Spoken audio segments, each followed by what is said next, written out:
I started this as a podcast about my why.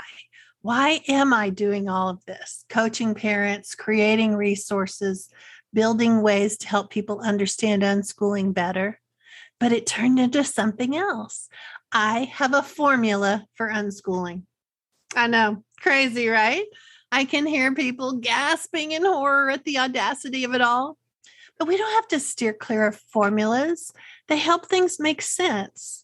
And maybe we've always been keenly aware that every family is different, every situation is different, everyone's baggage they bring to the table, so to speak, is different. And for those of you who wonder what the heck that means, some people have to overcome a lot of people pleasing habits. Maybe they learned how to do well in school, but either their kids haven't hacked the code or now that they're out of school, they can see the problems more clearly. Still, there's a lot of misconceptions to undo lurking in these people's heads about what good means. Good students, good kids, good moms, all of that. Some people are more anti-authority or at least more prone to questioning authority than others are. These people will have a different path to successful unschooling. They'll have different things to unpack.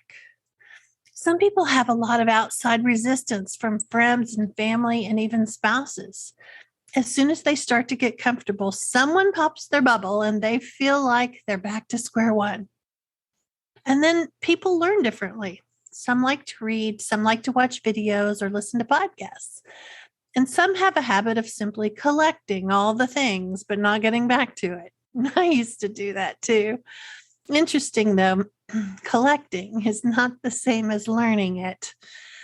I think that's a school habit too, and a way to procrastinate when you're nervous and not sure what you should be doing. So just collect more.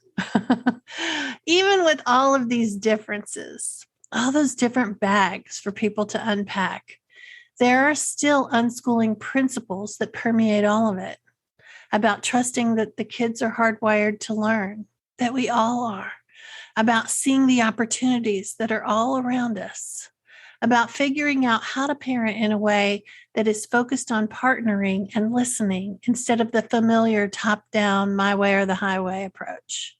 These ideas weave through all of this. So let's back up a little, and then I'll give you my formula. As the school year wraps up, I'm doing more podcast interviews, and one of the questions that always pops up is, why are you doing this? And I understand the question. My 3 kids are grown. I've written a book. Other longtime unschoolers have faded out or gone on to pursue other things.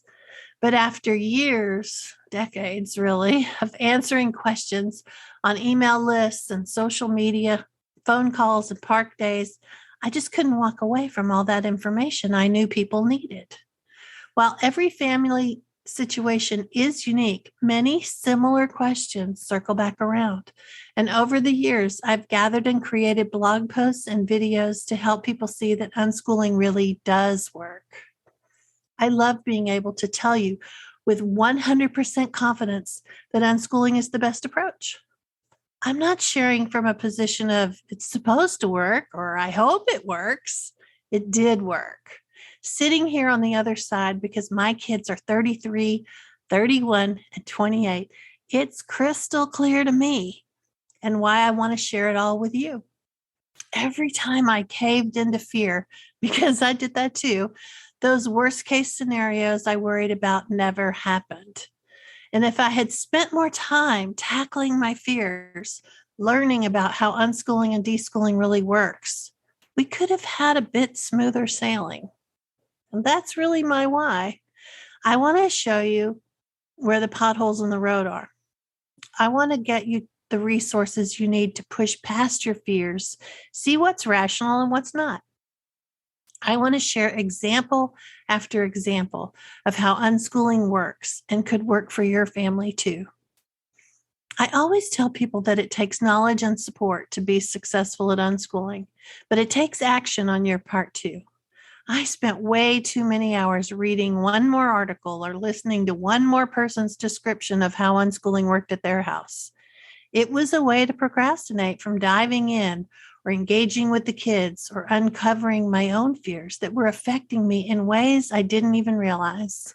So that's the action part of that equation. All these years, I've said no formula for unschooling, but maybe there actually is. So here's my 3-step formula for successful unschooling. Number 1, get good information about how unschooling works. Number 2, surround yourself with people who are also on this unschooling journey. Number 3, do the internal work to help you become the best parent you can be. Unpack what's holding you back.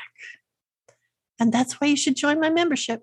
It's really all about creating the confidence you need to be successful at unschooling.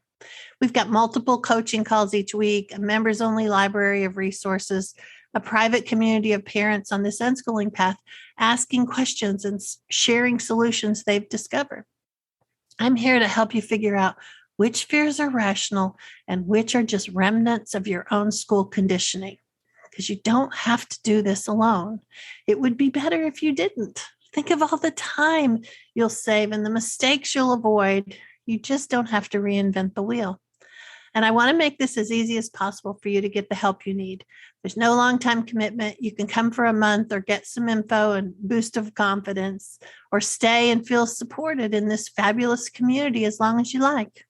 So tap into this membership. A year from now, you'll be glad you did.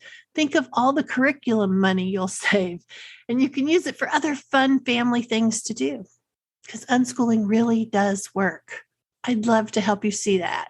So let's be friends. I'll put the link in the show notes. We have coaching calls today. Maybe you'll hear this and jump in. I hope so. I'll be back again to talk with you next week. So take care. Happy unschooling.